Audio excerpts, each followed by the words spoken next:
শেষ করে আমি যখন মানুষজনের সাথে কথা বলছিলাম, তখন হাজার হাজার মানুষ থেকে তারা এসে লাঠিসোঁটা নিয়ে অতর্কিত হামলা করে। সে হামলার পরে আমাদের অগণিত মানুষ আহত হয়, আমি নিজে আহত হই এবং শহীদ রিটনের ভাই পর্যন্ত আহত হয়। পাশাপাশি এই জায়গায় তারা আমাদের এখান থেকে আমার গাড়ি ভাঙচুর করে এবং পাঁচটা কি সাতটা আমাদের মোটর বাইক নিয়ে চলে যায়। এখনো তারা দুই পাড়ে বাজারের দুই পাশে তারা এখনো মহড়া দিচ্ছে অস্ত্র নিয়ে। তারা আমি বলেছি যে আমি এখানে এসেছি, এখানে আমি বসে থাকবো, মেরে ফেলুক। আমরা এসব ভয় পাই না। শেখ হাসিনার বিরুদ্ধে আমরা লড়াই করছি, হাতিয়াকে সন্ত্রাস মুক্ত করার জন্য আমাদের লড়াই চলবে। এই সন্ত্রাস চাঁদাবাজ মুক্ত হাতিয়া গড়ার জন্য আমাদের যে লড়াই, যে সংগ্রাম, সেটা চলমান রাখা হবে। সুতরাং মানুষ যে ভালোবাসা দেখাচ্ছে, হাতিয়ার যে ভালো মানুষগুলো আমাদের কাছে আসতেছে, আমরা বলবো আপনারা সবাই আসেন, আমরা একসাথে বসি, একসাথে প্রতিবাদ করি। আর না হয় আমরা আবার জিম্মি হয়ে যাব। শহীদ রিটনের ভাই, যিনি যাত্রাবাড়িতে শহীদ হয়েছিলেন, সেই শহীদ রিটনের ভাইকে পর্যন্ত তারা হামলা করে। উনি যখন প্রতিবাদ করেন, উনি যখন কথা বলতে চান, তখন তারা ওনাকে হামলা করে, ওনাকেও ফিটাই। ওদের কাছে সন্ত্রাসীদের হাতে কেউই নিরাপদ নাই। যারা রক্ত দিয়ে তাদেরকে জিম্মি দশা থেকে মুক্ত করেছে তারা। আসসালামু আলাইকুম, সবাইকে জানাচ্ছি শুভেচ্ছা এবং আন্তরিক অভিনন্দন। কিছুক্ষণ আগের খবর, নোয়াখালীর হাতিয়ায় হান্নান মাসুদ, নতুন যে দল এনসিপির অন্যতম মুখ্য সমন্বয়ক, যে জুলাই এবং আগস্টের যে অভ্যুত্থান, সেখানে অগ্রণী ভূমিকা যে পালন করেছেন, তার এবং তার সহযোগীদের উপর হামলার একটা ঘটনা ঘটেছে।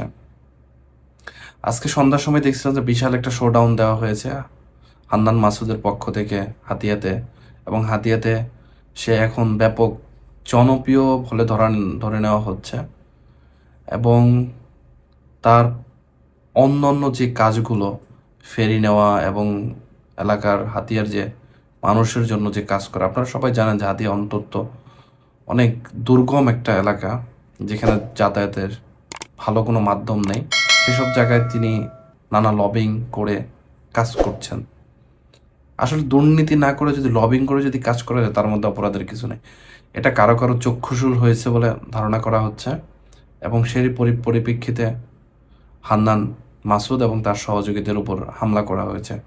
আমি কিছু ছবি পেয়েছি, ছবিগুলো আমি আমার স্ক্রিনে দিয়ে দিব, আপনারা দেখে নেবেন। আমার এই স্ক্রিনে এখানে দেওয়া থাকবে, আপনারা দেখে নেবেন একটা একটা করে। প্রথমে যে ছবিটা দেখাচ্ছি সেটা হলো হান্নান মাসুদের। তার কপালে যে মার দিয়েছে বা বাড়ি দিয়েছে সেটা ফুলে গেছে, এবং তারপরে যে ছবিটা দেখতেছেন সেটা হলো তার অন্য একজন সহযোগী, তার রক্তাক্ত শরীর দেখা যাচ্ছে। আসলে এই ঘটনাগুলো দিন দিন বেড়েই যাচ্ছে, দিন দিন অনেক মাত্রা অতিরিক্ত হয়ে যাচ্ছে। আমরা কি সেই পুরাতন ফেসিবাদের আমলে যেগুলো হচ্ছে সেগুলো দিকে ফিরে যাচ্ছি কিনা বুঝতে পারছি না। আসলে আমাদের বোঝা উচিত যে রাজনীতি, মতাদর্শ, রাজনীতির প্রেক্ষাপট আলাদা থাকবে, কথার লড়াই থাকবে, সব কিছুই থাকবে। একটা সুস্থ রাজনৈতিক চর্চা থাকতে হবে। আপনি কারো ওপর আঘাত করবেন, এটা কিন্তু রাজনৈতিক চর্চা না। আপনার কথার চর্চা থাকতে হবে। মারামারি কোনো ভালো প্র্যাকটিস না। আপনি একজনকে মারবেন, এর পরিপ্রেক্ষিতে কি দাঁড়াবে? আপনি ক্ষমতা জাহির করতেছেন। দেখুন, ক্ষমতা আওয়ামী লীগও 15 বছর জাহির করছে, কিন্তু আওয়ামী লীগ টিকতে পারে নাই। আর 15 বছর পরে আইসা নতুন দল, আপনারা মনে করবেন যে নতুন কিছু করে ফেলবেন। আপনারা নতুনভাবে এসে আপনারা নতুন দলদের উপর আঘাত করে নিজেদের অনেক কিছু করে ফেলবেন, করতে পারবেন না। উপরে একজন আছেন, এর প্রতিফলন অবশ্যই আসবে। তবে যারা যারা এইসব কাজ করতেছেন, তারা সাবধান হয়ে যান। এখনই সাবধান হয়ে যান। জনগণ কিন্তু এটা ক্ষমা করবে না। জনগণ এখন নতুন যে দিগন্ত, তার সাথে চলতে চাচ্ছে। আপনারা সাবধান হয়ে যান, সে যেই দলের হোক। আজকে যদি এনসিপি যদি কারো যদি গায়ে হাত তোলে, সেটার যেমন প্রতিবাদ করতে হবে। আজকে বিএনপি যে কাজটা করছে সেটারও প্রতিবাদ করতে হবে। প্রত্যেকটা মানুষের জায়গা থেকে এটার প্রতিবাদ করুন। এরকম অন্যায় বাংলাদেশে হতে দেওয়া যাবে না। কোনো প্রকার অন্যায় বাংলাদেশে সহ্য করা হবে না। এগুলোর শক্ত হাতে প্রতিবাদ করতে হবে।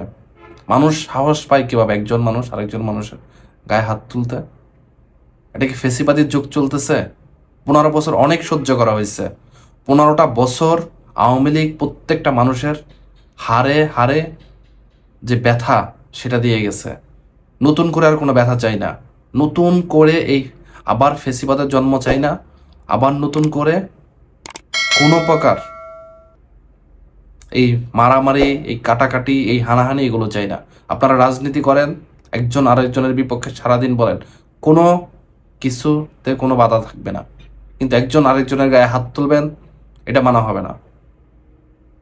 রাজনীতি করতে আসছেন, সুস্থভাবে রাজনীতি করেন, না হয় এই দেশ ছেড়ে চলে যান। আপনাদের এই দেশে থাকার অধিকার নাই।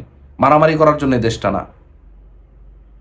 আপনার যদি মারামারি করতে হয় আপনি ইন্ডিয়ায় যান, আপনি পাশের দেশে যান, আপনার এই দেশ আপনার না। আপনি এই দেশ ছেড়ে চলে যাবেন, রাজনীতি করার জন্য আপনার না। আপনাদের মতো কুলাঙ্গারদের যারা মারামারি করবেন তাদের লাথি মেরে এই দেশ থেকে বের করে দেওয়া হবে। সোজা কথা। সুস্থ স্বাভাবিকভাবে যদি কেউ রাজনীতি করতে পারেন, দেশের মানুষের জন্য যদি কেউ রাজনীতি করতে পারেন, তাহলে রাজনীতি করবেন। তা না হলে ফুটবলের মতো লাথি মেরে এই বাংলাদেশ থেকে বের করে দেওয়া হবে সবাইরে।